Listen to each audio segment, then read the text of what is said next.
Students, last class में हम लोग लिंकेज एंड क्रॉसिंग ओवर को स्टार्ट किए थे, जिसमें से हम लोग क्रॉसिंग ओवर को कम्प्लीटली स्टडी कर लिए थे।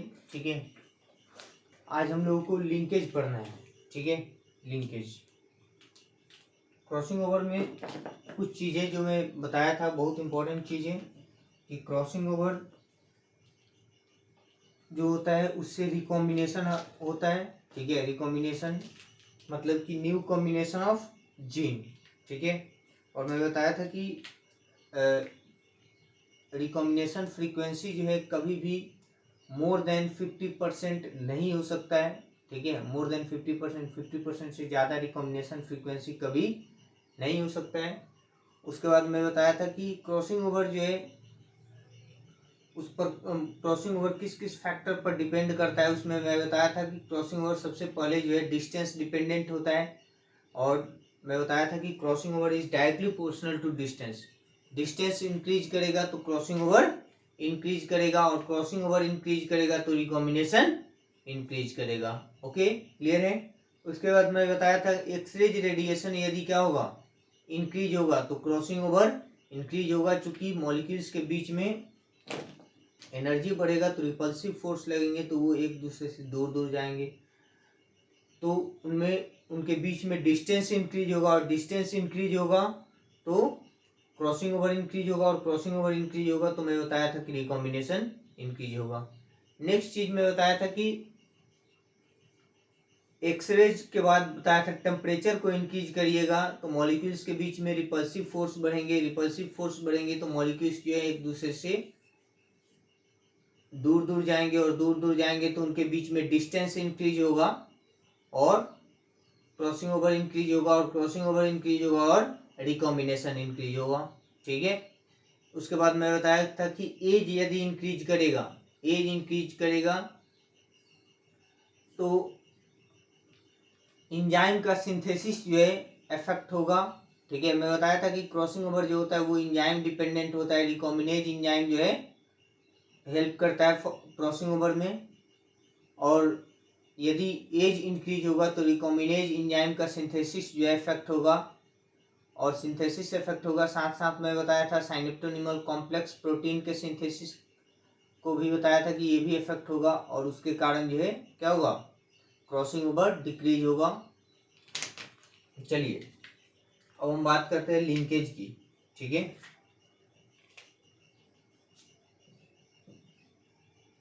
लिंकेज की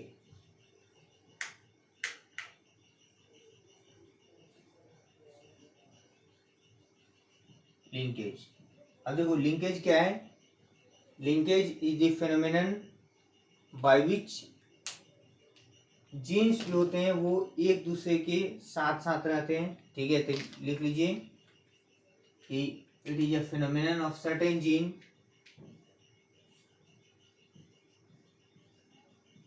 phenomenon of certain gene to staying together, एक साथ staying together on same chromosome, on same chromosome during inheritance।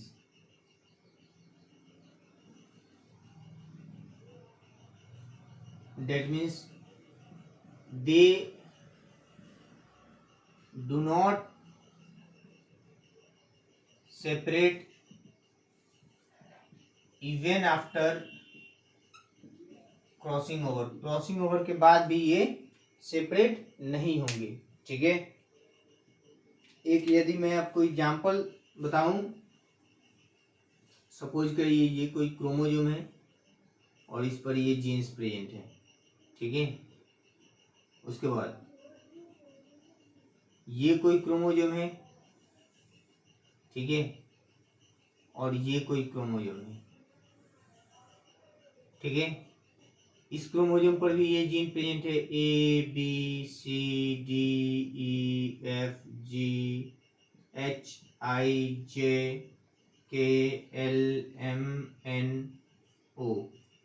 इस पर प्रेजेंट है PQRSTUVWXYZ।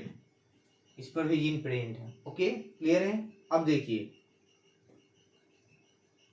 इस पर जो जीन प्रेजेंट है, ठीक है, इस पर जो जीन प्रेजेंट है, ये देखिए ये एक ही क्रोमोसोम पर प्रेजेंट है, तो इन जीन की एक साथ जाने की टेंडेंसी ज्यादा है एज कंपेयर टू इसके और इसके बीच में।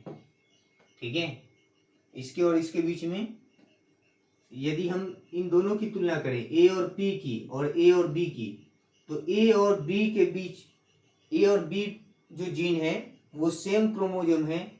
चूंकि ये सेम क्रोमोसोम है तो ड्यूरिंग इनहेरिटेंस ये एक साथ जाएंगे, ये टेंडेंसी ज्यादा है या ये प्रोबेबिलिटी ज्यादा है। ठीक है, तो लिंक इनको हम बोलेंगे, जब एक ही साथ फ्लो करेंगे तो इनको हम बोलेंगे लिंक जीन। क्या बोलेंगे? Link gene. तो लिंक जीन जो होते हैं वो सेम क्रोमोसोम पर प्रेजेंट होते हैं। तो लिख लीजिए लिंक जीन्स प्रेजेंट ऑन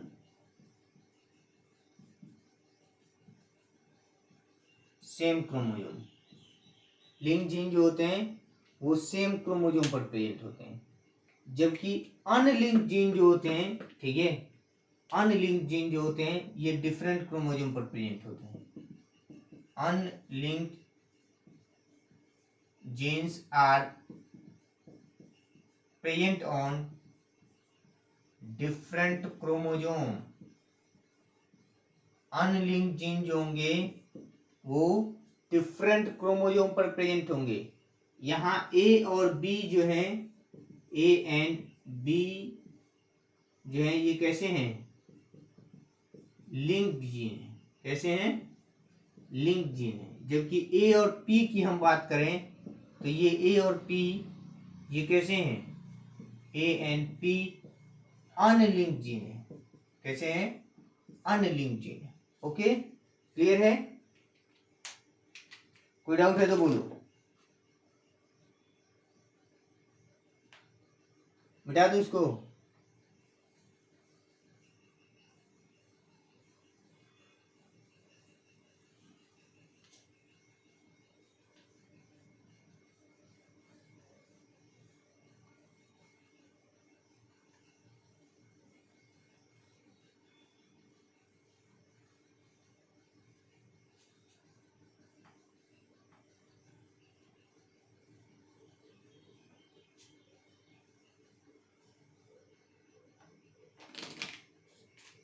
अब देखिए एक, यदि आपको मैं एग्जांपल बताऊं, ठीक है, सपोज करिए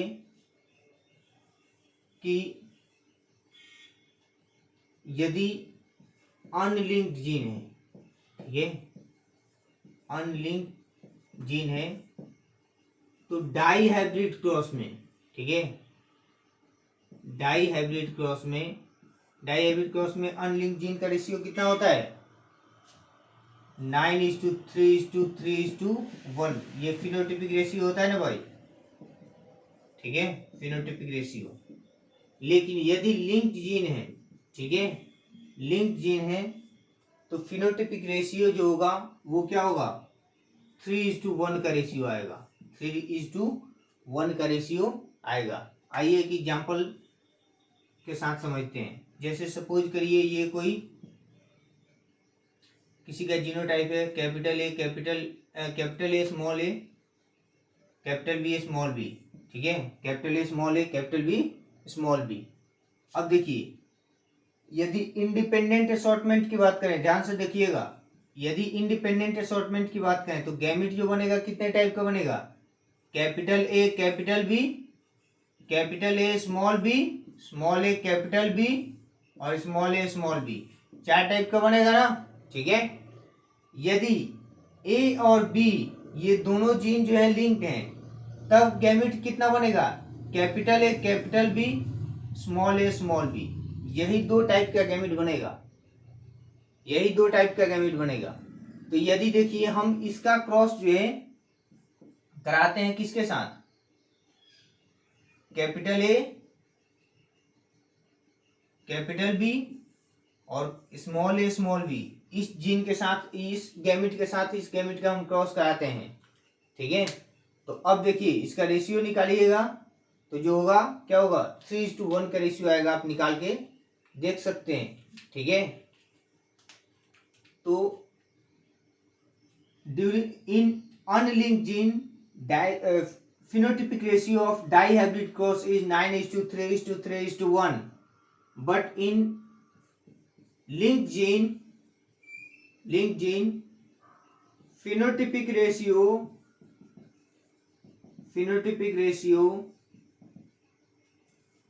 of dihybrid cross जो होता है वो कितना होता है, 3:1 का रेशियो होता है। क्या होता है, 3:1 का रेशियो होता है। क्लियर है, कोई डाउट है तो बोलो।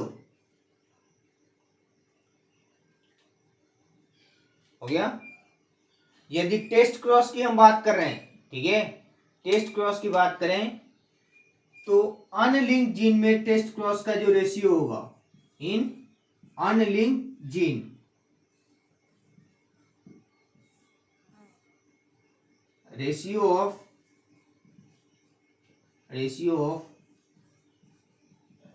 डाईहाइब्रिड टेस्ट क्रॉस का रेशियो जो होगा कितना होगा, 1:1:1:1:1। ठीक है, ये होगा। लेकिन हम लिंक जीन की बात कर रहे हैं, इन लिंक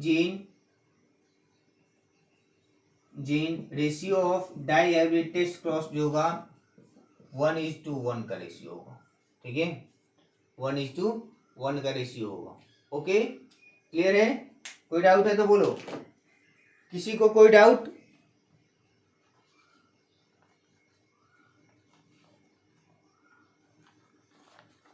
चलिए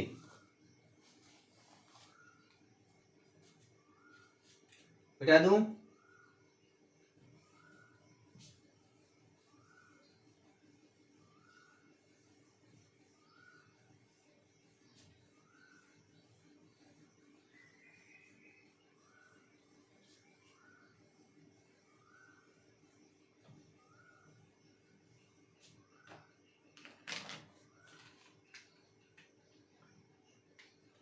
अब देखिए,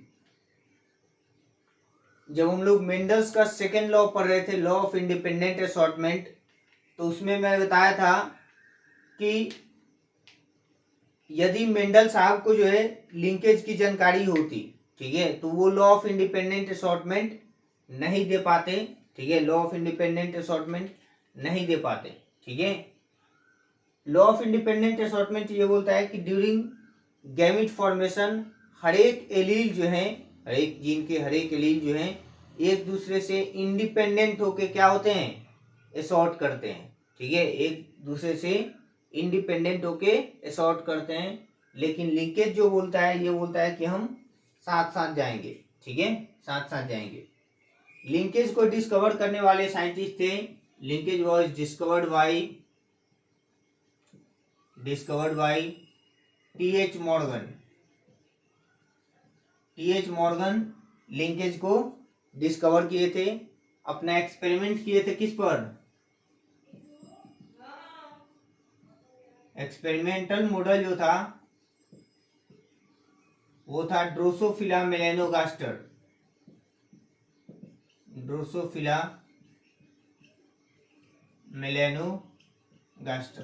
ठीक है,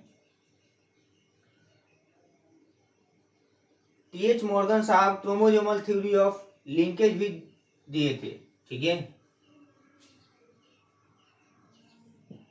TH. Morgan also proposed the chromosomal theory of linkage। Chromosomal theory of linkage को भी क्या किए थे, डिस्कवर किए थे। ठीक है, अब देखिए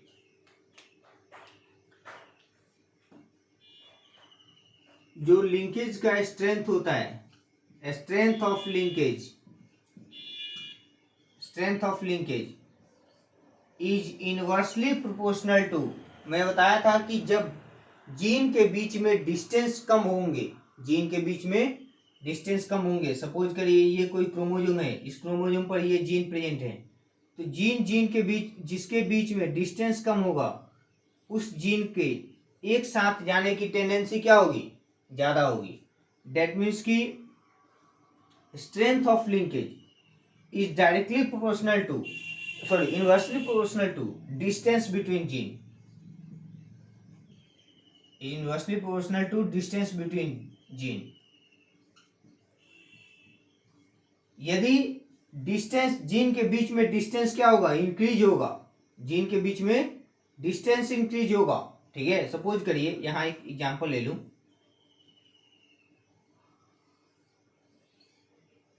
ए बी सी डी, तो ए और बी की टेंडेंसी जो है जीन की एक साथ फ्लो होने की ज्यादा है as compare to A and C. A और सी की तुलना में ए और बी के एक साथ फ्लो होने की टेंडेंसी क्या है, ज्यादा है। ऐसे ही यदि हम बात करें तो ए और डी की टेंडेंसी जो है कम है as compare to A and C. A और सी के तुलना में ए और डी के एक साथ जाने की टेंडेंसी क्या है, कम है। ए और सी के एक साथ जाने की टेंडेंसी ज्यादा है as compare to A and D, ठीक है। चलिए, तो स्ट्रेंथ ऑफ लिंकेज जो है वो डिपेंड करेगा, strength of linkage is inversely proportional to distance between gene, ठीक है। अब देखिए, मैं कल ही बताया था कि जब क्रॉसिंग ओवर होगा, ठीक है, क्रॉसिंग ओवर होगा तो रिकॉम्बिनेशन आएगा, जबकि लिंकेज होगा तो सिमिलरिटी आएगी, लिंकेज होगा तो सिमिलरिटी आएगी। और एक चीज और बताया था, strength of crossing over is directly proportional to distance between gene. यदि जीन के बीच में डिस्टेंस इंक्रीज हो रहा था तो क्रॉसिंग ओवर का स्ट्रेंथ क्या हो रहा था, इंक्रीज हो रहा था। लेकिन यहाँ जीन के बीच में डिस्टेंस इंक्रीज हो रहा है तो क्रॉसिंग ओवर का स्ट्रेंथ क्या हो रहा है, डिक्रीज हो रहा है, क्रॉसिंग ओवर का स्ट्रेंथ डिक्रीज हो रहा है। तो कहीं ना कहीं एक चीज और हम बोल सकते हैं, क्या बोल सकते हैं कि linkage is inversely proportional to crossing over, linkage is inversely proportional to crossing over. मैं बताया था कि link crossing over is directly proportional to recombination, crossing over जो होता है वो डायरेक्टली प्रोपोर्शनल होता है किसके, रिकॉम्बिनेशन के, ओके। तो देखिए, लिंकेज क्रॉसिंग ओवर के इनवर्सली प्रोपोर्शनल टू है, इनवर्सली प्रोपोर्शनल है, तो रिकॉम्बिनेशन के क्या होना चाहिए, उसके भी इनवर्सली प्रोपोर्शनल होना चाहिए। तो linkage is also inversely proportional to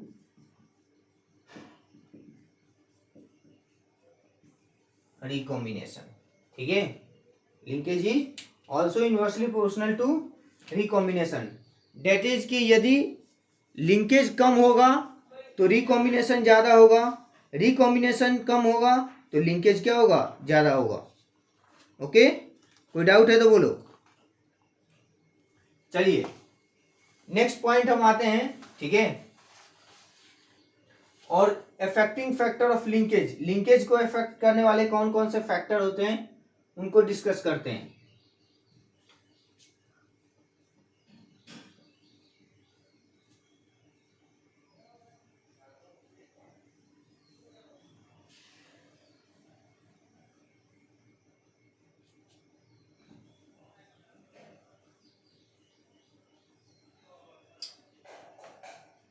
तो एक चीज हम देख लिए, क्या देख लिए कि यदि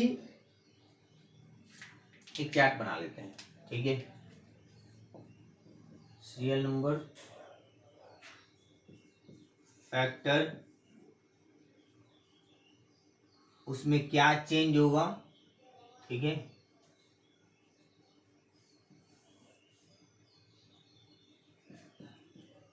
change in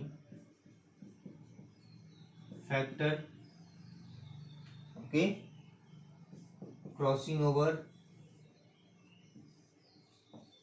recombination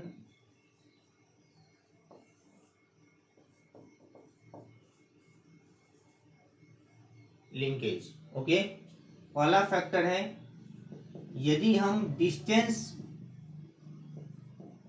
between gene को हम इंक्रीज कर रहे हैं तो क्रॉसिंग ओवर क्या होगा, इंक्रीज होगा। रिकॉम्बिनेशन क्या होगा, इंक्रीज होगा। लिंकेज क्या होगा, डिक्रीज होगा। ओके, दूसरी चीज, यदि हम टेम्परेचर को इंक्रीज कर रहे हैं, टेम्परेचर, तो मॉलिक्यूल्स के बीच में रिपल्सिव फोर्स बढ़ेंगे, रिपल्सिव फोर्स बढ़ेंगे तो डिस्टेंस इंक्रीज होगा, डिस्टेंस इंक्रीज होगा, क्रॉसिंग ओवर इंक्रीज होगा, क्रॉसिंग ओवर इंक्रीज होगा, रिकॉम्बिनेशन इंक्रीज होगा, रिकॉम्बिनेशन इंक्रीज होगा, लिंकेज डिक्रीज होगा। नेक्स्ट फैक्टर एक्सरेज, यदि एक्सरेज हम अप्लाई कर रहे हैं तो कहीं ना कहीं हम मॉलिक्यूल्स को एनर्जी दे रहे हैं, जब एनर्जी दे रहे हैं तो उनके बीच में रिपल्सिव फोर्स बढ़ेंगे। ठीक है, रिपल्सिव फोर्स बढ़ेंगे तो डिस्टेंस बिटवीन जीन क्या होगा, इंक्रीज होगा। डिस्टेंस इंक्रीज होगा तो क्रॉसिंग ओवर वैल्यू क्या होगा, इंक्रीज होगा। क्रॉसिंग ओवर वैल्यू इंक्रीज होगा, रिकॉम्बिनेशन इंक्रीज होगा, लिंकेज क्या होगा, डिक्रीज होगा। नेक्स्ट, यदि एज की बात करें, एज ऑफ पर्सन, यदि पर्सन का एज इंक्रीज होगा, ठीक है, तो क्रॉसिंग ओवर क्या होगा, डिक्रीज होगा, क्योंकि एंजाइम का सिंथेसिस इफेक्ट होगा तो क्रॉसिंग ओवर डिक्रीज होगा। क्रॉसिंग ओवर डिक्रीज होगा तो रिकॉम्बिनेशन डिक्रीज होगा, तो रिकॉम्बिनेशन डिक्रीज होगा और लिंकेज इंक्रीज होगा। बोलो कोई डाउट है तो, है लिखो।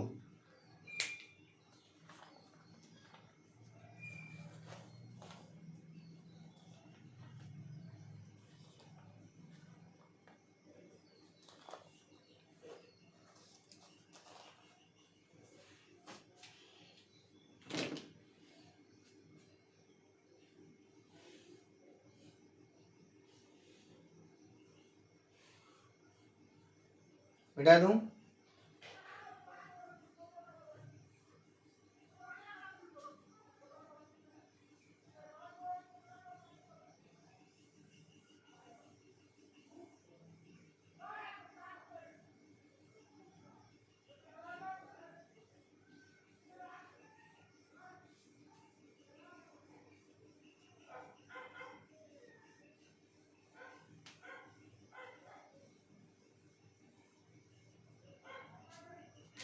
चलिए नेक्स्ट लिंकेज ग्रुप की बात करते हैं।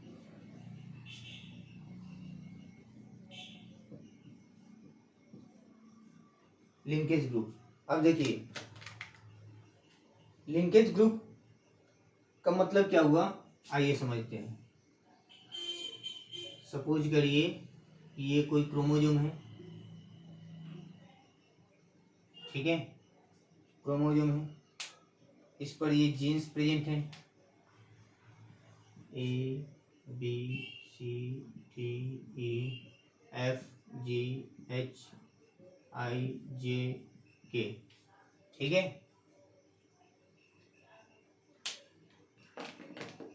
लिंकेज ग्रुप का मतलब ये हुआ कि एक जीन पर, ठीक है, सॉरी, एक क्रोमोजोम पर, मैं बताया था कि जीन जो होते हैं वो क्रोमोजोम पर लिनियरली अरेंज होते हैं, ठीक है। तो लिंकेज ग्रुप का मतलब ये हुआ कि एक क्रोमोजोम पर जो लिनियरली अरेंज्ड जीन है, ठीक है, लिनियरली अरेंज जीन है, उनमें से कितने जो हैं एक साथ इनहेरिट हो रहे हैं। लिनियरली अरेंज जीन कितने एक साथ इनहेरिट हो रहे हैं, उसी को हम क्या बोलते हैं, लिंकेज ग्रुप बोलते हैं। क्या बोलते हैं, लिंकेज ग्रुप बोलते हैं, ठीक है। तो लिंकेज ग्रुप क्या होता है, linearly arranged group of gene, linearly arranged group of linked gene बोले, linked genes which are inherited together, जो एक साथ क्या हो रहे हैं, इनहेरिट हो रहे हैं, उन्हीं को हम क्या बोलते हैं, लिंकेज ग्रुप बोलते हैं। क्या बोलते हैं, लिंकेज ग्रुप बोलते हैं, ठीक है। अब देखिए नंबर ऑफ लिंकेज ग्रुप कितने होते हैं, लिख लीजिए कि number of linkage group number of linkage group is equal to haploid set of chromosome. जितने गैमिट में क्रोमोसोम होंगे, हैप्लॉइड सेट ऑफ क्रोमोसोम, उतना ही लिंकेज ग्रुप होता है। ठीक है, उतना ही लिंकेज ग्रुप होता है। जितने गैमिट में क्रोमोसोम होंगे उतना ही लिंकेज ग्रुप होता है। ओके, चलिए अब देखिए,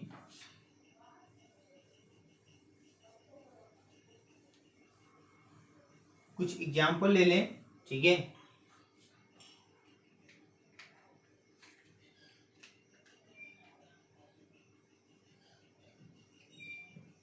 ऑर्गेनिज्म का नाम, serial number, name of organism, name of organism.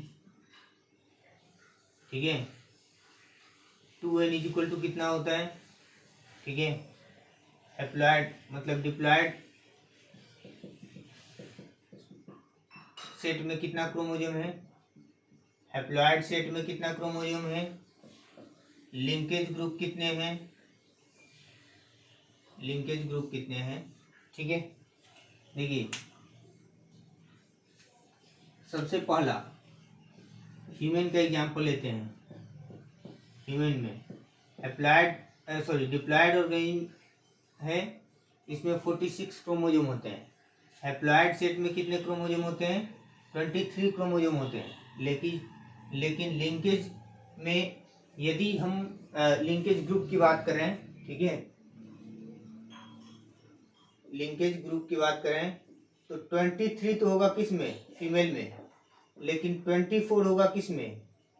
Mail में। 23 फीमेल में होगा, 24 मेल में होगा। ओके,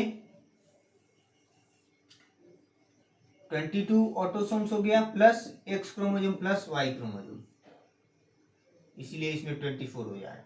ठीक है, दूसरा हम बात करें गार्डन पी की, पाइसम ट्राइगोन, गार्डन पी, इसमें कितने क्रोमोसोम होते हैं? 14।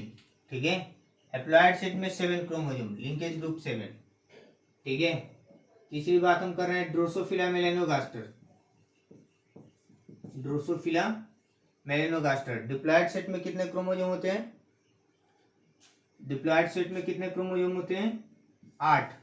हैप्लॉइड सेट में कितने क्रोमोसोम होंगे? 4। ठीक है, लिंकेज ग्रुप कितना होगा? 4। ठीक है, यदि हम बैक्टीरिया की बात कर रहे हैं, ठीक है,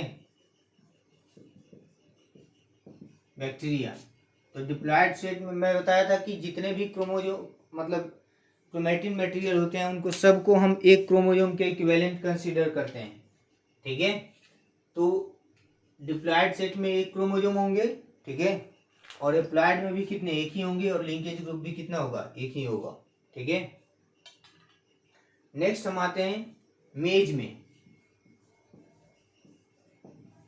मेज में डिप्लॉइड सेट में 20 क्रोमोसोम, एप्लॉइड में गैमिट में 10 होंगे। ठीक है, या जीनोम में भी बोल सकते हैं इसको, और लिंकेज ग्रुप कितना होता है?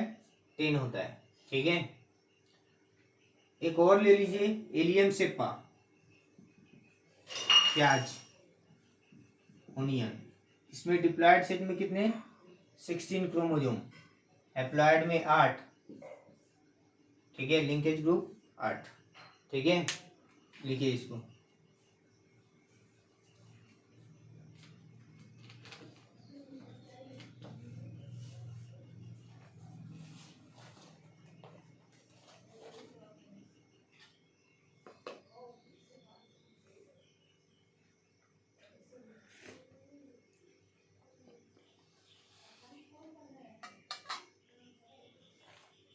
हो गया?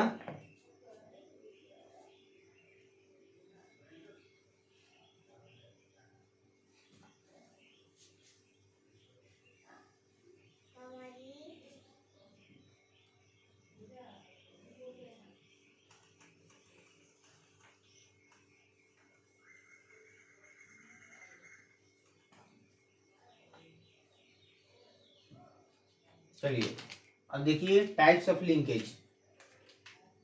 टाइप्स ऑफ लिंकेज, कितने टाइप के लिंकेज होते हैं?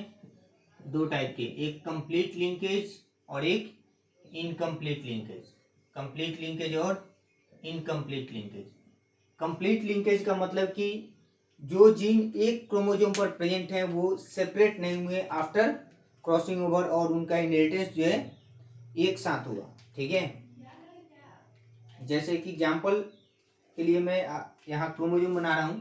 ठीक है,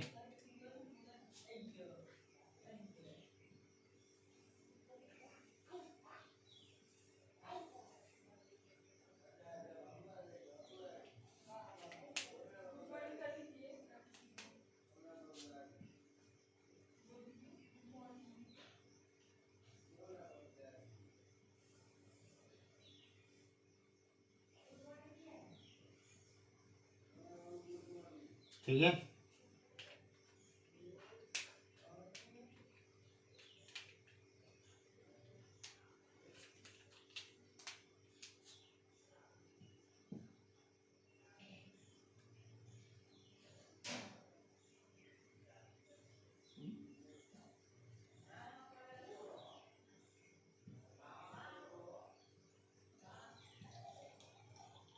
पूरा मैं नहीं बना रहा हूँ। ठीक है,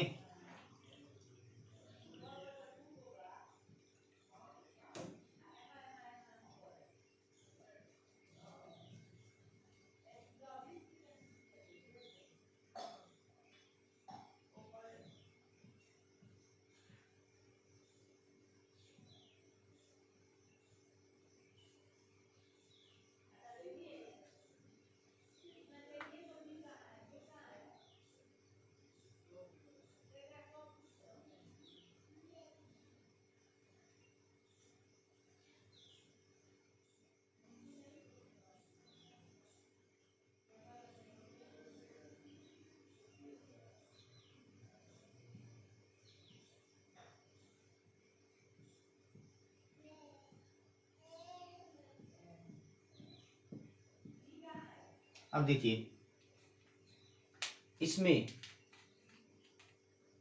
ये जीन जो है, ये जीन एक साथ इनहेरिट हो रहे हैं। ठीक है, एक साथ इनहेरिट हो रहे हैं।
देखिए जिस जीन का इनहेरिटेंस एक साथ हो रहा है, जिनका इनहेरिटेंस एक साथ हो रहा है, जैसे इन जीन का इनहेरिटेंस एक साथ हो रहा है, तो ये क्या हो गए? कंप्लीटली लिंक जीन हो गए। ठीक है, ये हो गए कंप्लीटली लिंक जीन। इस जीन का इनहेरिटेंस एक साथ हो रहा है इन तीनों का। ठीक है, तो ये तीनों क्या हो गए?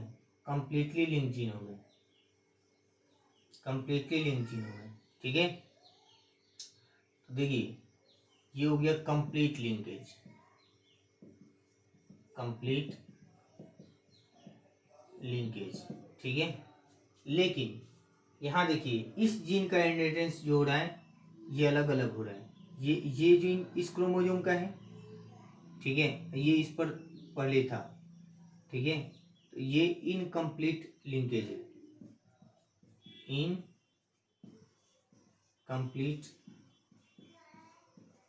लिंकेज है।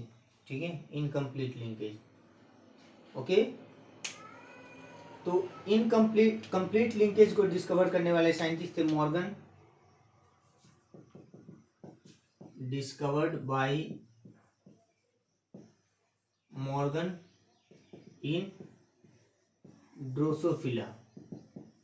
ड्रोसोफिला में मॉर्गन जो है कंप्लीट लिंकेज को डिस्कवर किए थे, ठीक है। लेकिन इनकम्प्लीट लिंकेज को डिस्कवर करने वाले साइंटिस्ट थे हचिनसन,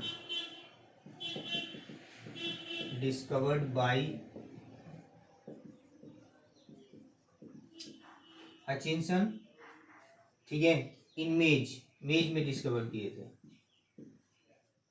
इन मेज, ठीक है। इसका एग्जाम्पल अपने को याद रखना है कंप्लीट लिंकेज का। मेल ड्रोसोफिला में कंप्लीट लिंकेज होता है, बहुत ही रेयर होता है कंप्लीट लिंकेज, लेकिन मेल ड्रोसोफिला में होता है, ठीक है।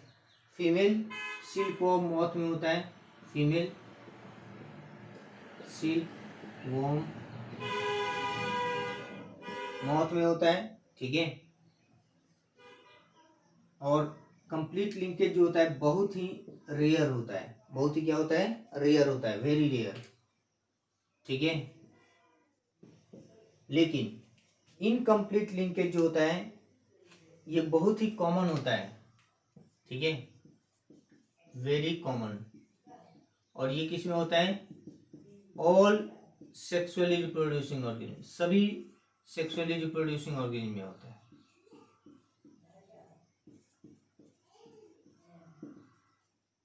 सभी सेक्सुअली रिप्रोड्यूसिंग ऑर्गेनिज्म में इनकम्प्लीट लिंकेज होता है। लेकिन कंप्लीट लिंकेज में हम लोग को मेल ड्रोसोफिला और फीमेल सिल्कवॉर्म मॉथ याद रखना है। ये दो ही एग्जाम्पल हम लोग को याद रखना है, ठीक है। लिखो,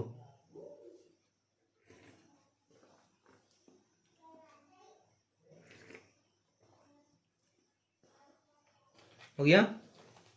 उसके बाद नेक्स्ट आइए, अब हम देखते हैं जीन मैपिंग या क्रोमोसोम मैपिंग। मिटा दो इसको।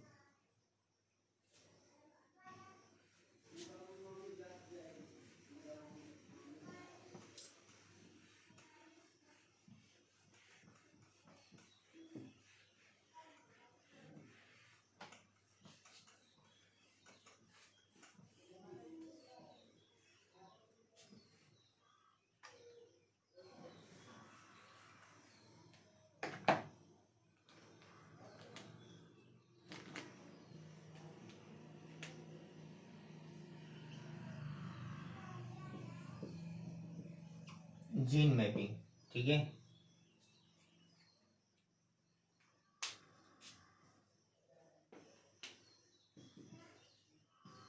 ठीक है, या chromosome mapping, okay.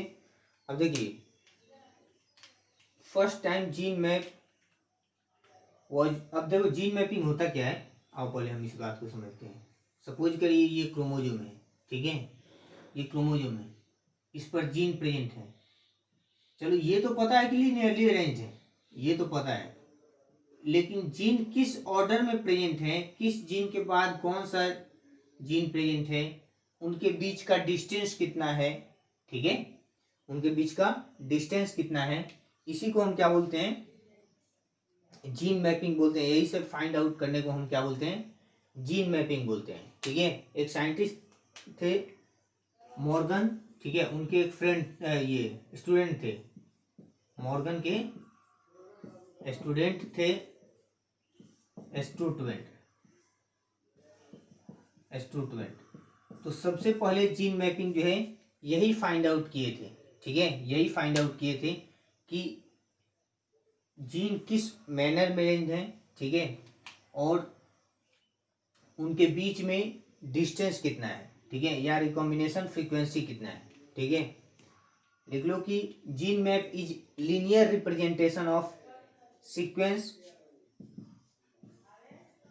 Gene map is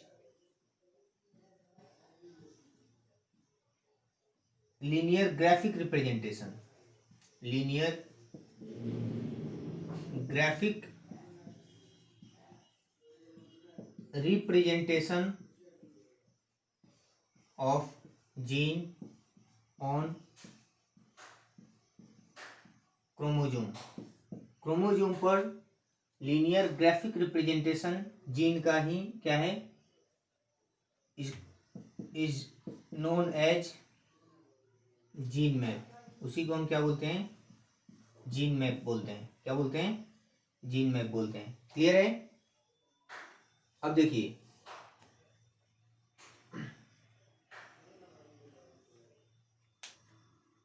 मिटा दो इसको।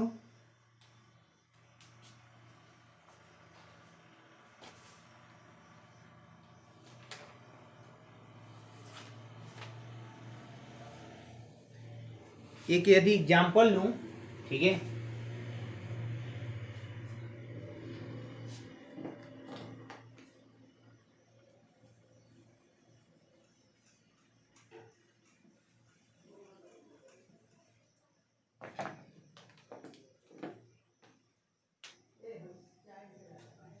एग्जाम्पल तो सपोज करिए, ठीक है,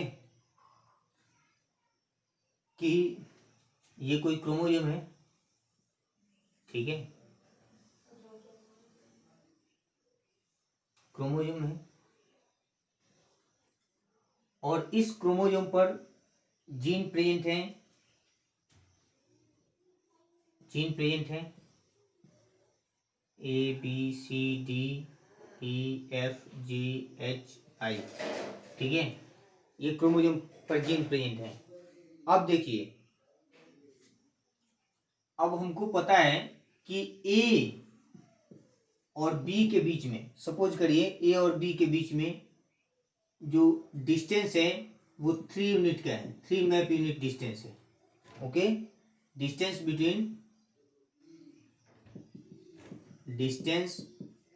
बिटवीन ए एंड बी कितना है, 3 यूनिट है। ओके, बी और सी, बी एंड सी जो है वो कितना है, 10 यूनिट है, 10 यूनिट है, ठीक है। ए एंड सी के बीच में जो डिस्टेंस है वो 7 यूनिट है। ए और सी के बीच में डिस्टेंस कितना है, 7 यूनिट है। अब हमको फाइंड आउट करना है कि इस क्रोमोसोम पर जीन जो है वो किस ऑर्डर में अरेंज है, ए बी सी के ऑर्डर में है, या बी ए सी के ऑर्डर में है, या सी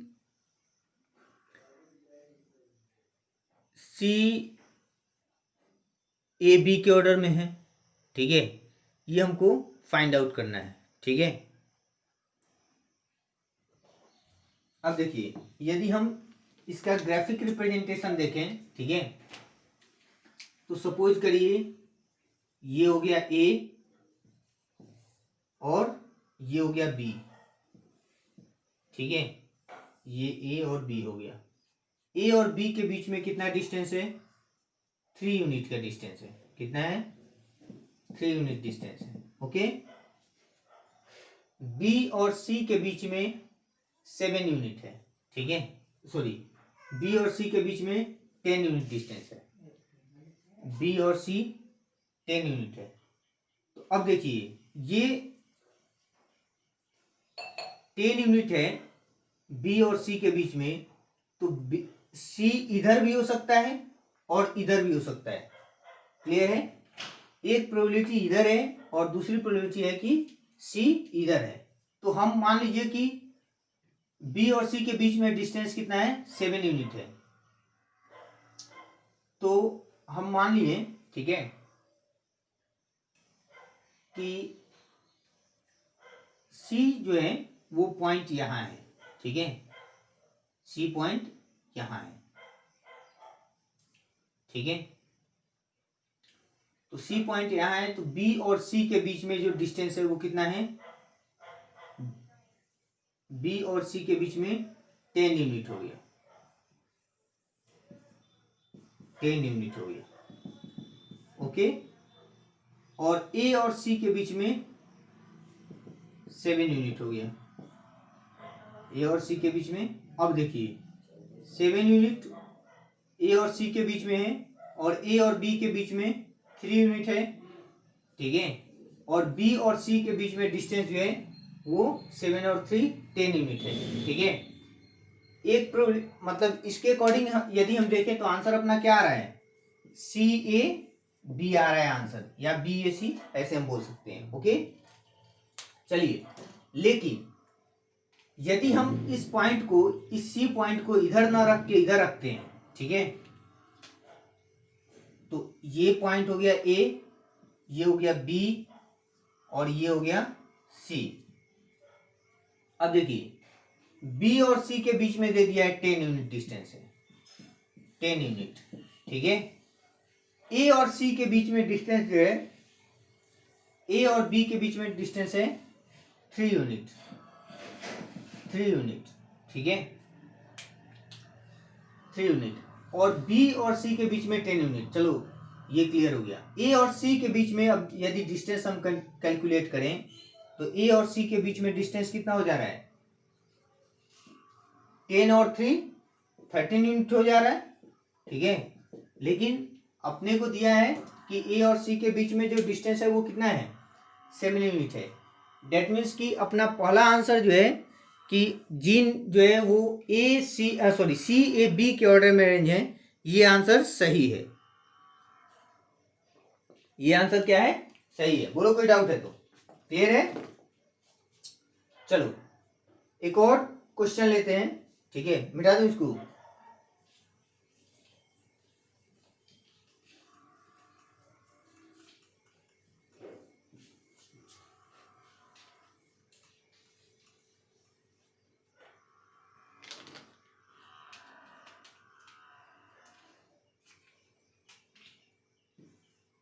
एक और क्वेश्चन यदि हम ले, ठीक है,